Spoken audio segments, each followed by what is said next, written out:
Kita lanjut guys, ini video petang raya pertama dilanjutkan raya kedua guys. Jadi ini kita kedatangan ponaan Aryo, akak Aryo, mertua akak Aryo, abang ipar, dan ini akak Aryo guys, Kak Arya. Jadi ini datang sekitar jam 5 lewat. Sana betul-betul gelap, tapi Aryo tengok langit betul lawa guys. Dan ini lanjut aja kita hedangkan ketupat, kuih-kuih hari raya pertama kita hedangkan. Dan sebelah baju kuning tu mertua Kak Aryo guys. Dan ini kita kumpul, ketemu bestie kita Alif, kita kasihlah THR guys. Lanjut lagi, dah makan semua. Keluarga abang ipar akak Aryo guys lanjut balik ke Sendawa, karena di Sendawa kapan dia ada acara akak dan ponaan tinggal. Ini ponaan Aryo nangis nengok ayah dia pergi guys. Siang hari raya kedua, Aryo dengan suami pakai baju serupa guys. Tengok lawa tidak guys? Kami ni nak pergi ke kuburan, nak ziarah. Jadi bapak tinggal, ponaan dah ikut guys, tapi dia ngasih ayam makan dulu kan. Ini akak Aryo lagi bersiap. Bersiap, kita lanjut aja turun guys. Dan ini Aryo suruh ponaan berjalan kaki guys. Kita ajarkan, dia biasa tinggal di kota kan, nak berdukung aja. Ini di sini kita ajarkan dia jalan. Di sini dia agak merotik guys, kata dia penat. Dengarlah suara dia ni guys ya, dia merotik penat jalan kaki. Penat juga. Baru sebentar jangan penat. Jauh. Berapa menit aja Dah penat nek. Alhamdulillah guys, langsung kuat dia jalan kaki. Aryo ajarkan dan dia nyala suka. Aryo ajak ke kebun. Kita tidak pergi ke kuburan guys. Aryo dengan ponaan tinggal di pondok.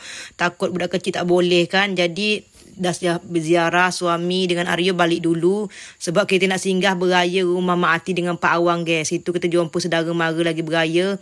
Dan inilah rumah saudara. Ini rumah akak Mak Aryo guys. Lawa kan rumah dia. Di sini rumah dia semua pakai kayu macam gini guys. Tapi ada juga pakai papan PVC. Papan apa tu tak faham juga Aryo guys. Tapi lawa.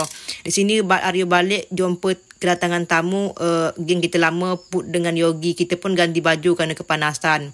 Petang hari dia guys, abang ipar Aryo atau suami Kak Arya ngajak kita survei ke kebun kapan dia. Dan kita ikut-ikut aja guys. Kita emang suka-suka nebeng dengan suami kan. Bapak pergi pakai kacamata belinyang gaya dia guys. Pokoknya Pak Uda pergi, adik Aryo pergi, semua pergi. Mila lagi ngumpul dengan kawan dia pun kita ajak pergi guys. Itu kita singgah lagi dekat sungai depan. Karena Mila nongkrong dengan kawan dekat sini guys. Itu dia Mila naik. Dah kita naik, kita percepat aja sampailah kita ke kampung. Ini nama kampung dia Rawang Baluk guys. Perlengkapan Aryo bawa kipas apa benda segala macam. Sebab ponaan Aryo takut kepanasan kan. Lepas kita tengok kebun, akak dan abang ipar, lanjut lagi kita beraya. Jumpa lagi saudara mara dekat sini guys. Dah tu kita lanjut lagi ke kebun akak Aryo dan abang ipar di kampung Suair guys. Ini kita datang sekitar jam 4-an gitu guys.